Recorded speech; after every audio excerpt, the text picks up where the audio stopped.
Mga kanguso, ito na naman po si Jay Baruch mag-uulat.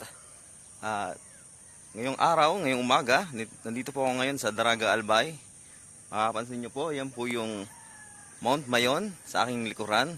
Ngayon po ay Huwebes, March 29, 2018.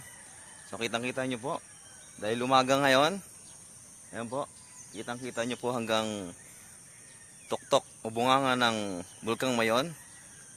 Maya-maya po ay matatakpan na yan ng ulap, kaya kailangan umaga punta rito para makita na yung buong Bulkan Mayon hanggang ibabaw. Mamaya po pupunta kami sa Santo Domingo.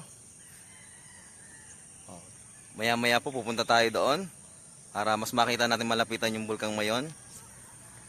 See you mga kanguso.